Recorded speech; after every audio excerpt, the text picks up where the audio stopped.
Assalamualaikum warahmatullahi wabarakatuh. Perkenalkan, nama saya Muhammad Aldan Zaifatan. Di sini saya akan menjawab soal filsafat umum. Soal yang pertama adalah jelaskan secara singkat apa yang dimaksud dengan aliran rasionalisme, empirisisme, kritisisme, positivisme, eksistensialisme, dan pragmatisme.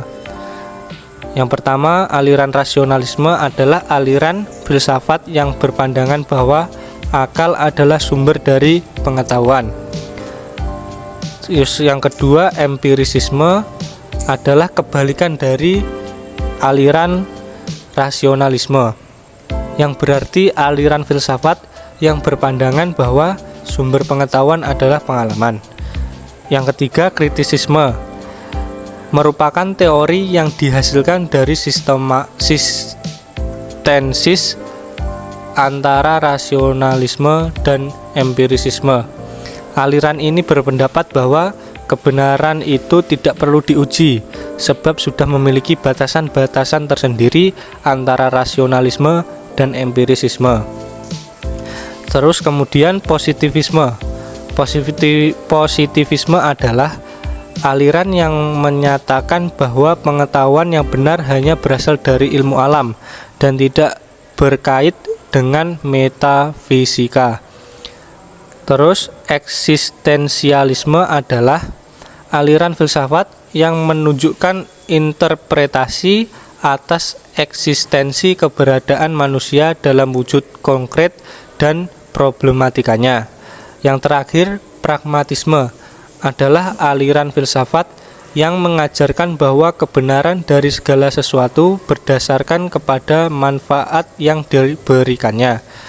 Soal nomor 2, jika epistemologi barat hanya sebatas mengkaji hal-hal yang sifatnya logis dan empiris saja dengan menggunakan cara kerja aliran-aliran filsafat barat modern, maka bagaimana dengan hal-hal yang bersifat metafisik dan di luar nalar yang tidak bisa dipecahkan dengan epistemologi barat?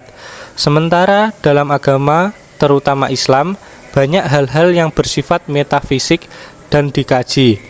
Maka epistemologi yang seperti apa yang akan kalian gunakan untuk bisa mengkaji semua itu? Jawaban dari saya adalah metafisika dalam agama Islam sebenarnya dapat dihubungkan dengan beberapa aliran filsafat barat. Sebagai contoh adalah aliran filsafat rasionalisme yang menyatakan bahwa kebenaran berasal dari akal atau pemikiran. Begitu juga dalam ajaran agama Islam, beberapa contoh metafisik seperti ketuhanan dapat direnungkan melalui pemikiran, yakni semua yang ada di alam semesta tidak mungkin terjadi secara kebetulan, melainkan ada yang mengatur setiap detiknya. Seperti halnya meja yang memiliki 4 kaki, tidak mungkin ada ketika tidak ada yang menciptakan. Teori tersebut berasal dari teori yang ada berasal dari yang ada. Namun ada paham filsafat barat yang menghilangkan hukum metafisika seperti paham positivisme permanen. Paham tersebut tidak dapat dihubungkan dengan fenomena di luar nalar kecuali ada hukum ilmuah ya secara sains yang menjadi penyebabnya. Kemudian soal nomor 3, pelajaran berharga apa yang kalian dapatkan setelah mengkaji filsafat barat modern yang barangkali nanti bisa kalian terapkan di kehidupan nyata? Jawaban saya adalah tidak semua ilmu pengetahuan hanya berasal dari nalar saja, tapi juga harus ada pembuktian secara observatif. Demikian dari saya, bila ada kurang lebihnya saya mohon maaf. Wassalamualaikum warahmatullahi wabarakatuh.